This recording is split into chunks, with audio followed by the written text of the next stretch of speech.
Okay, welcome everybody. We're going to get started here in about 2 minutes.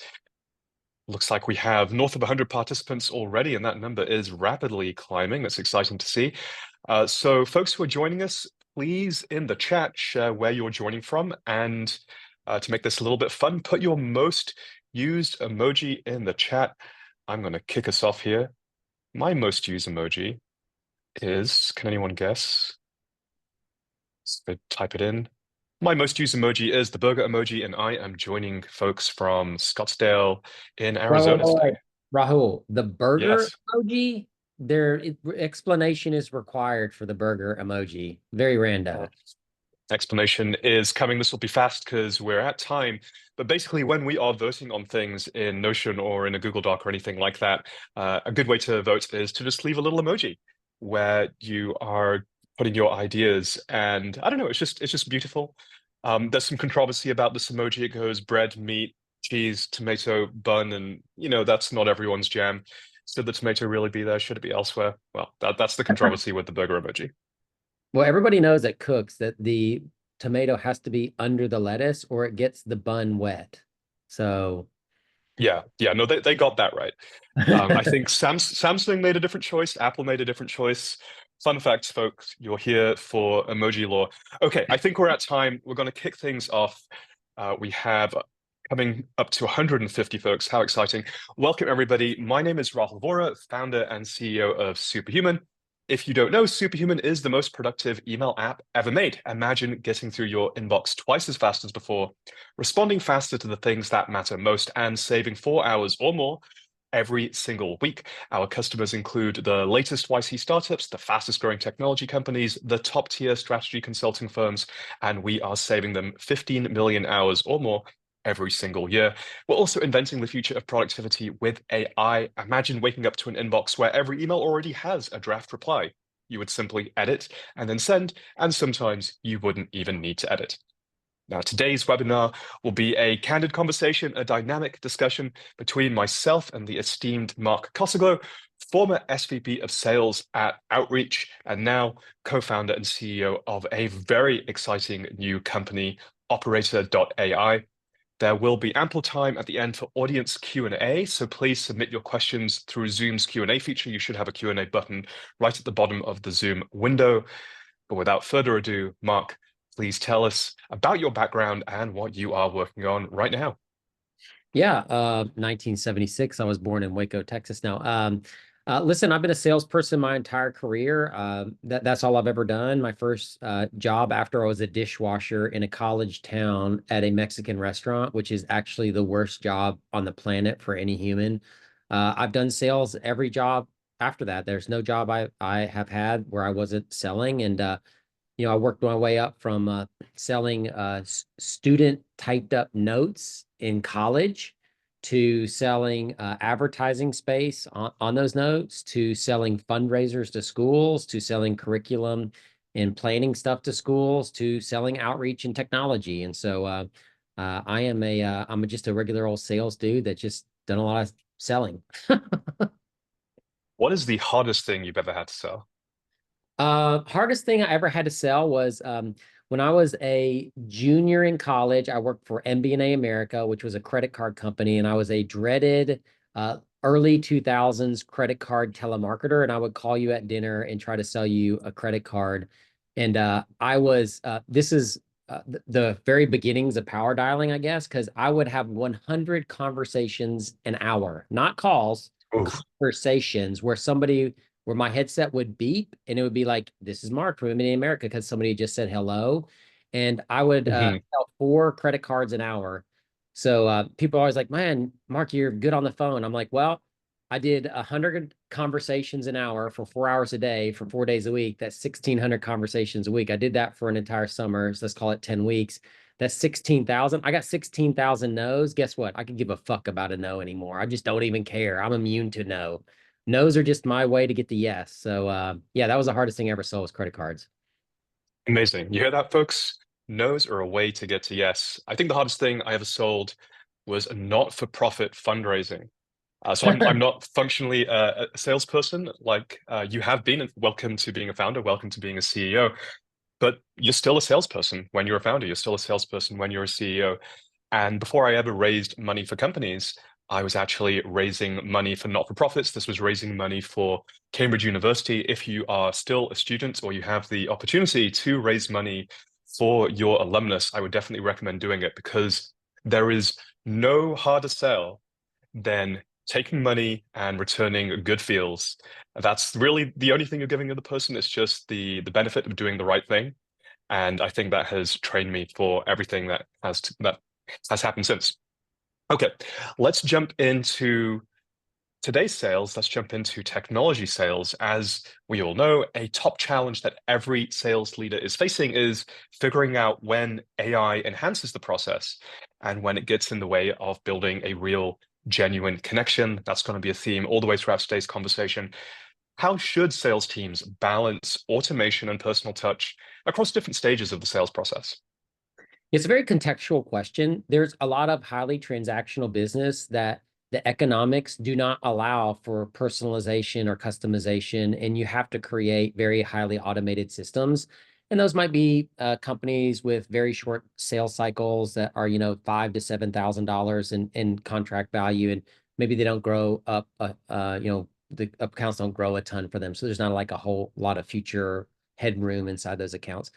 But I would say this is, in general, what I've seen from the best reps that I've ever worked with, what I've seen in my own career, and what I've seen from dozens of growth hackers and outbound specialists that still get amazing results with outbound, is there's a commonality among all of them. And what that commonality is they're really awesome at creating compelling messaging that's based on data, and they know where to get that data, and they're able to bring that data in and use business acumen to connect the dots to create that compelling messaging. And that can be on several levels. And I'll tell you, Rahul, I actually don't believe in personalization. I think personalization is a farce. And let me tell you why.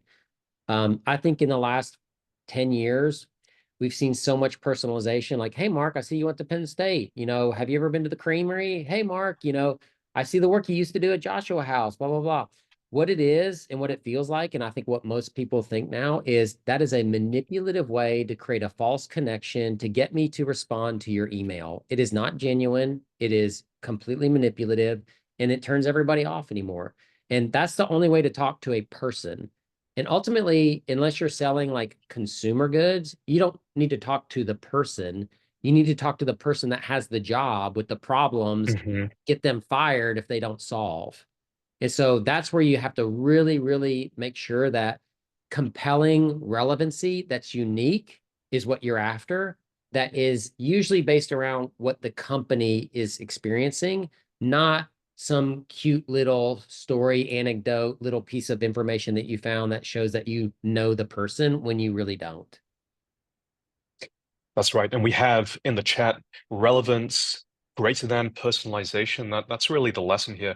Can we take that abstract idea and you can use a real example or you can invent one if you like. Let's make it real for the audience today. Let's give an example. You've already given an example of a personal message that doesn't necessarily relate to the job or the company problem. What's an example of a really relevant message? Yeah, so I was recently working with a company to create a messaging hypothesis, and they're an employee engagement company. So we were able to access a bunch of employee engagement data, and we started talking through, like, what does compelling messaging look like for you? And what they wanted to do is they wanted to find a link between employee engagement, which could be a proxy for like tenure, and then revenue. And I think that we would all believe it in general, if you keep the same people around, they grow in expertise, they grow in experience, like they become more subject matter experts. And all of that leads to like benefits and revenue that other people don't have. Well, we scanned a bunch of companies, and in that data, we found that there was a specific company that the last 3 times that they had changed C-level executives, 37% of their frontline leaders had attrited, which is more than 2.1x the average of any other company on that list, which were kind of peer-based companies. So a great message might look like, hey, Rahul, I see that the last 3 times that you have changed executives, 37% of your people have attributed. That's 2.1x the average. When we see that at this company, that typically means that you're having a revenue issue because of short tenure. Uh, when we look at your revenue, it looks like your revenue growth has decreased 15% over the last year. And now you do your value prop for that kind of role and your little soft CTA. That's a great message. That is, you want a great message does one of two things. It makes the recipient say, how do they know that? Because I don't even know that about myself. Or it says, were they in my last board meeting? Or are they intercepting my emails? If you can get that reaction in your reader, you will be compelling, relevant, and unique, and they will respond, or they'll be much more likely to respond. Listen, and don't Yeah. forget, sales is like baseball. If you hit 300, you are in the Hall of Fame. You only need a 30% win rate. You only need a 30% reply rate. You don't got to hit 100. You don't have to hit 1,000. You just got to hit 3 out of 10. Now, are we saying that there is no room for personalization? I think what I'm hearing is personalization without relevancy, that's bad. Relevancy, that's great. But what about the combination of both? I think we have a question here in the chat. For example, what about referral? What about saying, hey, listen, I'm seeing your employee attrit rate is this, and having had that message come from a warm introduction or based on some kind of personal connection, is the combination okay? Yeah, listen. I think I just read recently, I help a company called Noble that just launched yesterday. And Noble has found that 80% of buyers go find someone in their network to ask what those people have done. And 50% of people end up buying what their peers, friends, coworkers have recommended. So listen, that's something that you can stack in your favor. But I don't know if that's how you want to start a relationship. You know what I mean? Like, I don't know if you want to, and we're talking about like very top of funnel, like how do you get somebody's attention? I don't think that like you say something like, hey, Rahul, I work with Mark, and Mark says this, and then I don't have the time to write a message to you about another company when there's no benefit in it for me. But what we did at Outreach and Catalyst with this concept though is usually in stage two, we did something called a proactive reference. We had a series of people and some staged videos that were like short 2-minute Loom clips. And what we would do is we would call somebody up for a bigger deal and be like, hey, I know you love us. I'll send you lunch if you make a quick Loom for me. And I'm a very much of I'm not going to give you a script and I don't need you to have any talking points. Please just say whatever you need to say the good and the bad. It doesn't matter to me. I just need you to, talk about if we're helping you or not. And then we would send that video off in kind of like mid funnel in order to help make sure that we kept the person tight, but without having to waste somebody's time with a 15 or 30-minute reference call, that which we might do later in the deal cycle. We call those proactive reference calls that we would do. Gotcha. And speaking of outreach, have done amazing work there.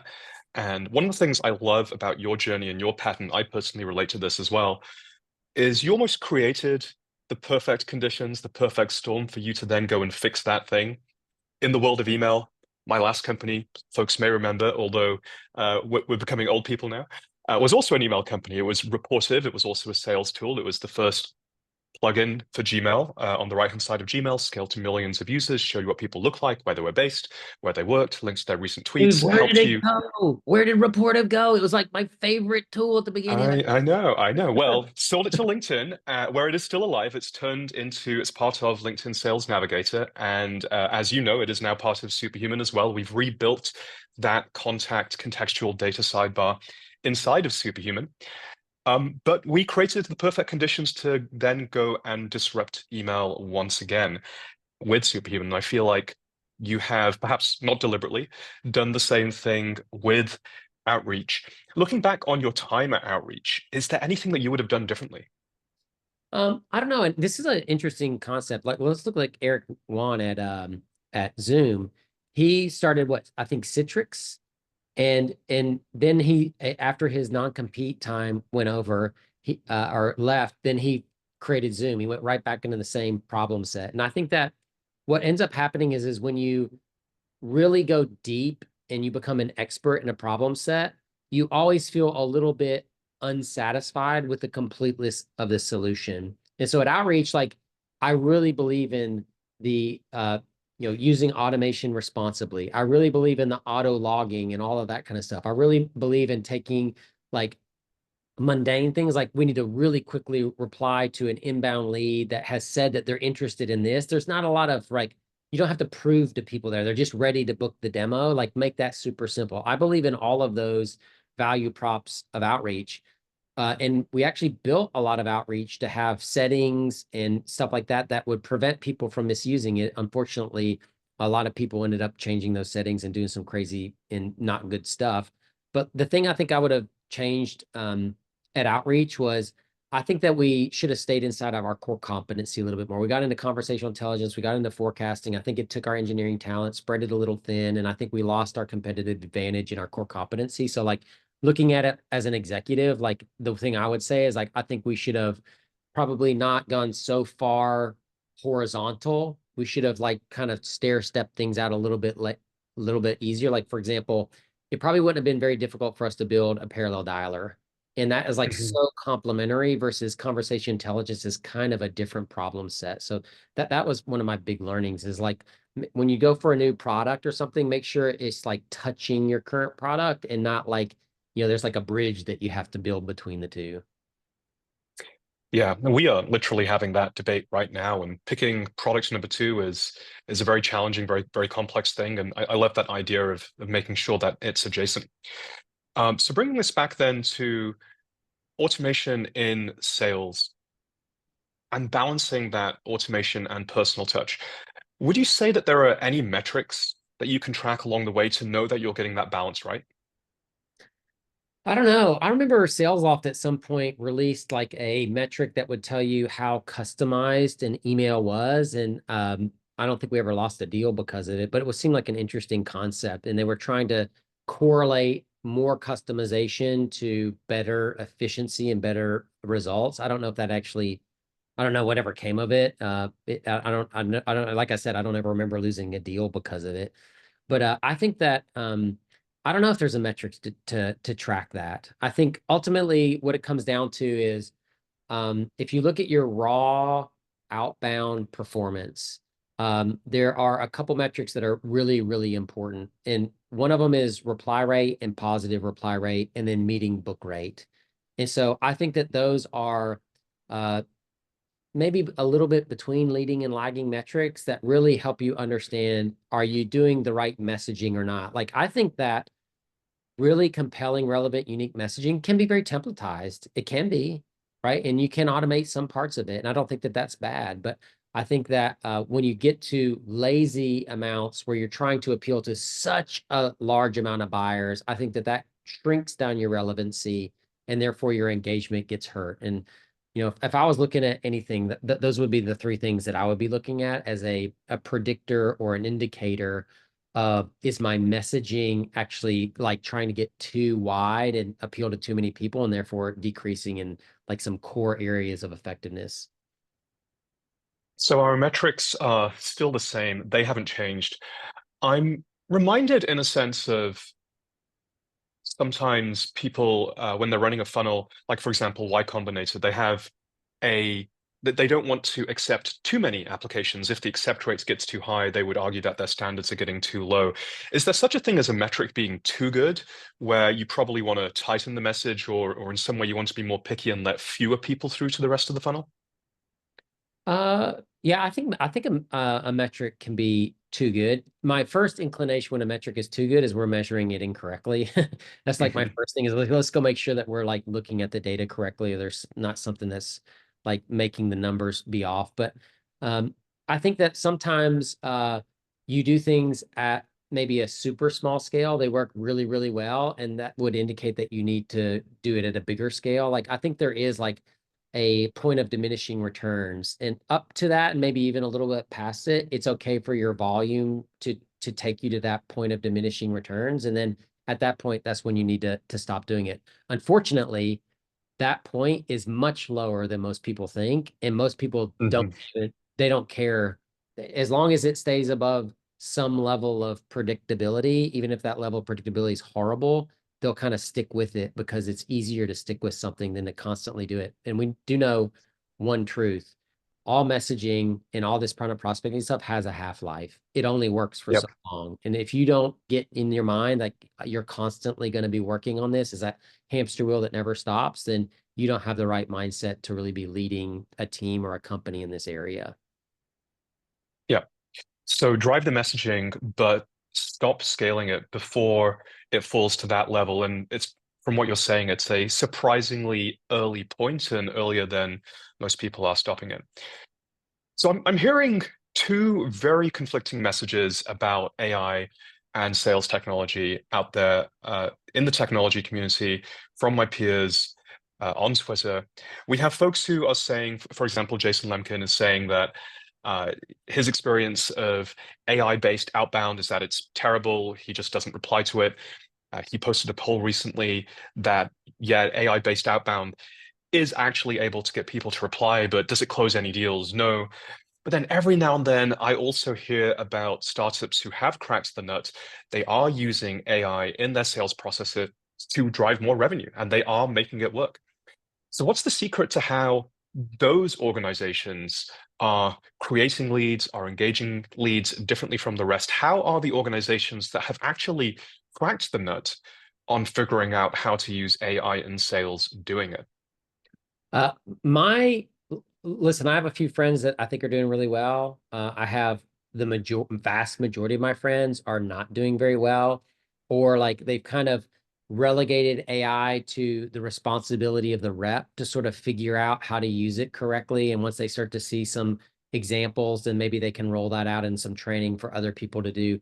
But listen, I think and I wouldn't say I'm an expert on this. This is just like a observation more than anything, is the people that seem to be doing well know what the most critical parts that require human invention are and refuse to automate or use AI in those areas, but we use it all around it.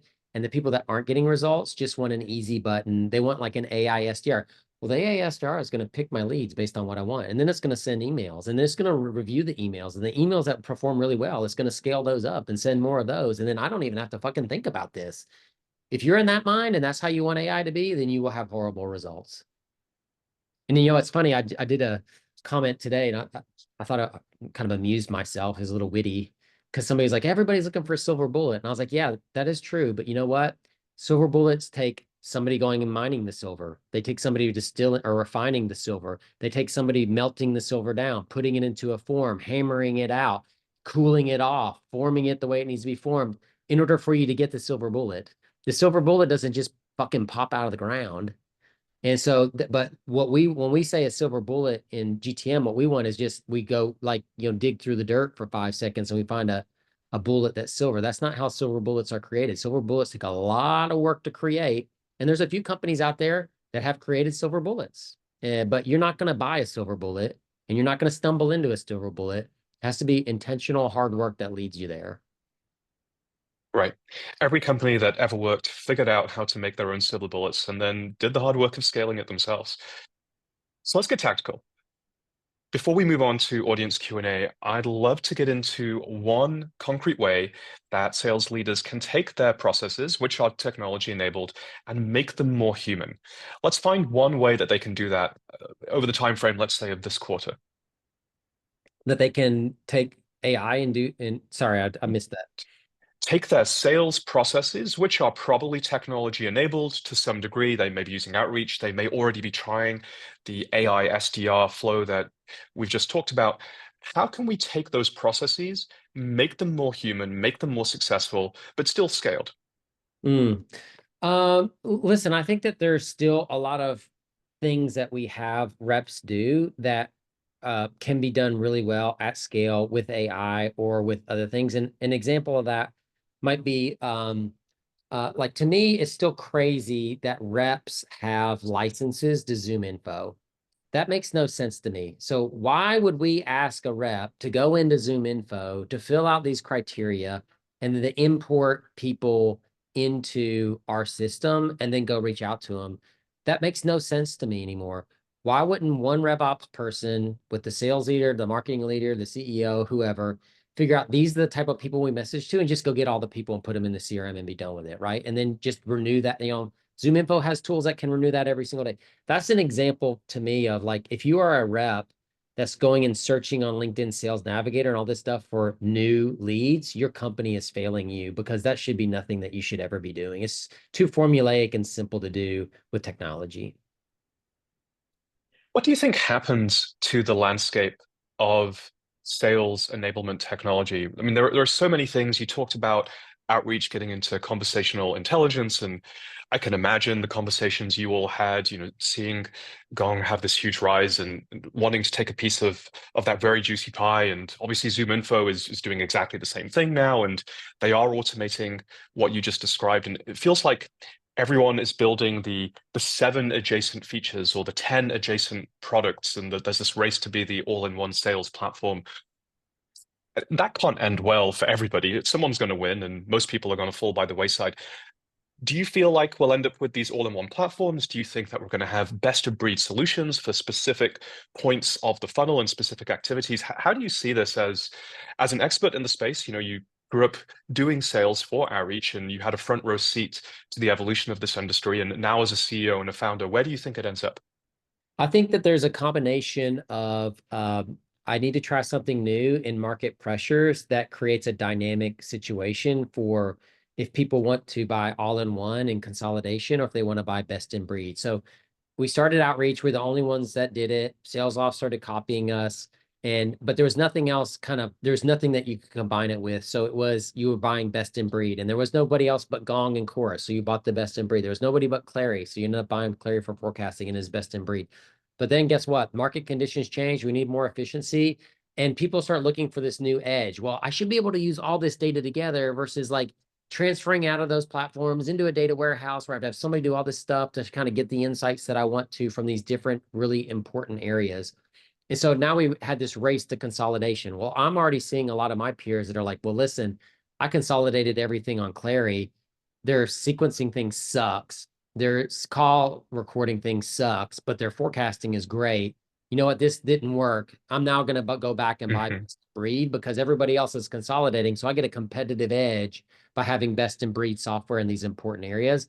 Well, then maybe that gains momentum. And in a year or two, everybody's buying best in breed again. And then what'll happen is somebody will be like, well, I consolidated down and saved 50% of my savings, and I'm still getting it's just a dynamic thing that's going to happen over and over again. And I think it comes together and separates, in cycles. Yeah, and I remember learning this at the brief business studies lectures I went to at university. Business always goes through this cycle of bundling and unbundling, and right now, given the market conditions and the way the economy is, we're in a things have been consolidated, things have been bundled. But what I'm hearing is you believe there's still an opportunity for best of breed solutions and tools for specific points in the funnel.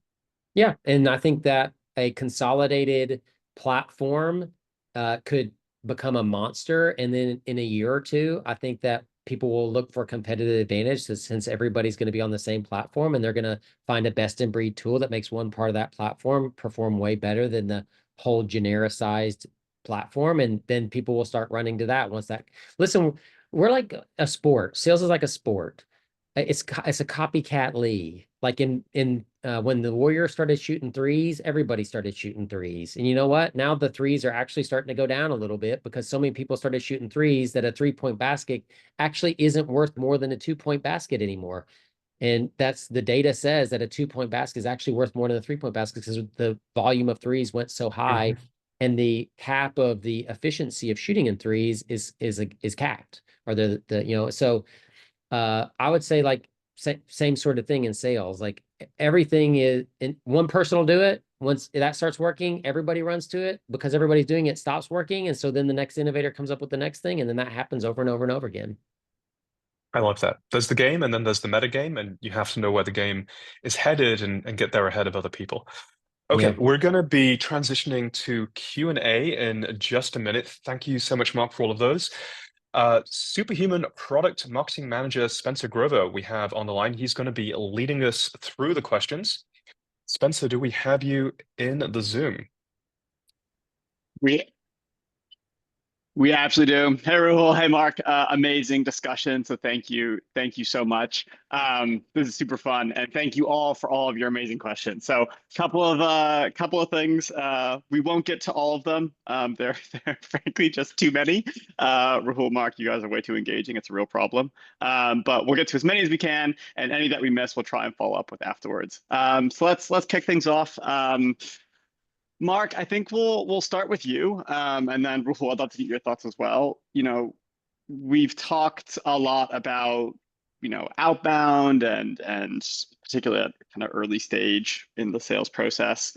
How do you see AI supporting kind of as that process moves along, moving into like mid and then late stage opportunities? Like what does AI look like in that world? Yeah, so I have found that there's two, I think, very big truths about sales reps. One is they're busy doing a lot of stuff and stuff just slips their mind, and they would do it if they remembered to do it. And it's not a lack of effort or brain power or knowing what to do. It's just that when you have 10 balls and you're juggling them all at one time, every once in a while, one of them falls. You know what I mean? So I think that Mm-hmm. that is a real area where AI can help. Like, to think that there's opportunity. I just recently helped a company and I did a post about this, and they had dramatic increases in rep productivity merely because every rep had too many ops. And because they had so many ops, they couldn't treat any one op the way that they should have. So their win rates were huge. So all we did was we go Yeah. in, we looked, and no joke, 48% of their ops had not had an email, phone call, or meeting in 30 days.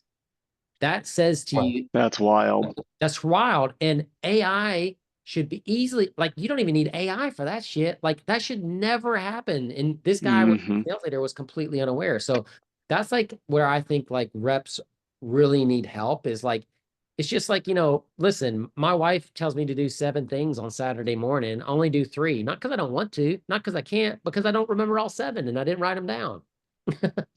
I mean, Mark, we all know the reason you're not getting through all 7 is because you're not logging them in your CRM. That's the That's problem. so true. If those were Salesforce tasks, let me tell you, that stuff would be done in seconds. You didn't. No, My Salesforce Home Edition license might have expired. I need to ramp that back up. new market. Rahul, like I'm curious, you are so plugged into the world of AI. Where do you see this? Where do you see AI really participating later in the funnel? I mean, I think it's exactly what Mark just said, and Spencer, what you and I have spent so much time talking about, which is it's tempting to think all we need is more leads, but we've already spent half an hour talking about how simply sending more outbound isn't the way to do that, how personalization isn't the answer, how relevancy may be the answer, but that doesn't necessarily combine with mass volume. And for how Mm-hmm. many leads you have, middle of funnel is where those deals die. There is to give you a startup analogy, I think this was Chris Cox, one of the early founding members of Facebook, said that basically everything boils down to actions per minute, which is a gaming analogy if you watch Pro StarCraft or anything like that. It's just how rapidly are you getting shit done? How many times are you clicking that mouse button, hitting keyboard shortcuts, and how much stuff are you doing? Because we can all be doing more. I don't think anyone would say that we have perfect execution. I don't think any sales leader would say, yeah, all of my reps are as good as my best rep. That is just categorically not true. And the middle of Mm-hmm. funnel is where deals die. You think about Mm-hmm. not getting back to those, what was it, like 30, 40% of opportunities in the last 30 days. Taking time to find new times to meet, or you're trying to, on a particularly Mm-hmm. complex deal, you're trying to arrange a cross functional meeting with your CTO and maybe your sales engineer, but now schedules aren't lining up and EAs are getting involved, and that takes time. Or you're waiting on approval from the deal desk or from the pricing team, or you're digging through Slack to find the latest version of your sales enablement materials. Or frankly, and this is one of the things that Superhuman solves even today without AI, you just didn't see the email because in Gmail or in Outlook, it got buried in your inbox or it got buried in their inbox several days ago. So I think AI can solve all of these things just by making our execution of the sales cycle go from mediocre, and I don't mean that by judgment. On average, sales reps execution is average. What if we could Mm-hmm. raise that bar to the bar of your best sales rep? I would like, here's like a super tactical, easy thing that you can do to use AI as a rep that will, I think, increase your effectiveness in cold calls 30 to 50%. Go, if you have a public company, and there's equivalents for this in the private sector that we could talk to, but go download their last 2 or 3 10Ks and 10Qs as PDFs. Go get their last earning call transcripts as a PDF and put those in that new Google Notebook LM, which then constrains the AI to only look at the source material. And then it'll create a 10-minute podcast where you can listen to two AIs talk like a man and a woman in a podcast, and they will summarize everything in there. You will get more from that 10 minutes of that podcast of what to talk about and how to be relatable and relevant and interesting in that call than any other 10 minutes that you'd spend. That's super tactical. I just did that with a company. It's like almost mandatory now that they have to do that before discovery calls because they sell large enterprise deals. Hmm. It just is like an immediate, easy 2-minute thing that makes a big difference. Yeah, I love that, and I love that like time saving component there. I think which entirely unplanned, but neatly leads us into our next question. What's the biggest misconception about AI with modern sales? Mark, let's start with you. The biggest misconception of AI in modern sales. Hmm. Rahul, you want to give me a second? You got an answer right off the top of your head? That's a I good question. I have a thought that's formulating. It's not sales specific, but I think this Mm, is the biggest misconception with AI. I was recently at an AI conference and we were debating this, which is on the efficacy of agents. Surprisingly, I think most people I meet are actually down on the idea of agents, on the efficacy of agents, that how much they'll be able to do. Will they actually be able to take on large and meaningful chunks of work from us? And I'm falling on the sort of techno optimist side of this. It's definitely not happening today. Like, to your point, Mark, around AI SDRs, it just isn't necessarily working today. And maybe if we double click on the few examples where it is working, there's something very particular and special going on there. And to your point, likely the team has figured out how to mine silver bullets and is scaling that, but only to the point that's reasonable. However, long term, I'm very optimistic on the potential for agents to transform how we work. Not just every part of the sales funnel, but just like every part of how we work is going to change. And I'm reminded of a law, Amara's law. This was Roy Amara. He was one of the presidents of the Institute for Technology, and he says that we always underestimate the impact of technology in we always overestimate the impact of technology in the short term, but we underestimate the impact of technology in the long term. And that is the biggest misconception I'm seeing mm. going around, specific, not from AI practitioners. I think we all live it and breathe it, but from buyers and operators. AI is going to keep on growing exponentially, and it's going to blow us away. Yeah. So I think that my biggest misconception is that AI is going to give you the answer. AI can give you an answer, but it won't give you the answer. There's too much hallucination. There's too many things that can go wrong. AI is used best to help you come to a better answer. And like here's a small little example. Like I was talking about a Venn diagram, and I was kept trying to explain it over and over again. And I didn't know what to call this little place where the Venn diagram intersects. And so I just went into ChatGPT and I'm like, what is the area that a Venn diagram intersects called? And it's called the overlap quotient. And so all of a sudden now I sound smarter talking about the overlap quotient in a Venn diagram. Like that wasn't the answer that gave me to use a Venn diagram analogy, but what it did is it made Mm. my Venn diagram analogy much more effective and it helped me. So like that's what the misconception is. AI is not going to just give you the answer because you type in a question. And if it does give Hmm. you that bit of an answer, you need to double check it because it's probably not based on actual truth. But it can help you the parts of the thing that you feel weak in or whatever, it can help you shore those up, learn a little bit more, and make them tighter. Yeah, yeah, I love that, and I love. I mean, this corresponds, I think, really nicely with the idea. I mean, you hear it phrased in different ways, but it's like, you know, AI isn't going to replace sales, but sales reps who use AI are going to replace those who don't. That kind of idea of like it's going to accelerate and make your sales team way better, but ultimately like it's still going to be about the rep.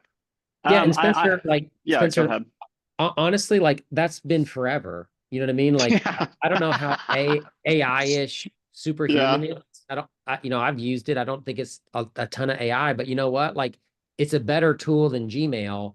So Mm-hmm. the reps that use it do better. And so AI is just like any other sales tool. The reps that use it and master it will do better than the ones that don't. And so everybody's freaking out a little bit, but like guess what? The first reps that used outreach and learned how to use it better did better than everybody else. So it's not that there's nothing different happening here. Yeah, it's the same technology evolution curve. Okay, we have 3 minutes left, but I think we would squeeze in if a 2-sentence answer from both of you. What is your best advice for companies that are in a pinch, need to scale sales fast with existing pipeline? So they've got pipeline, they're trying to scale, what's there, and they're in a pinch. So what's your best advice for these companies?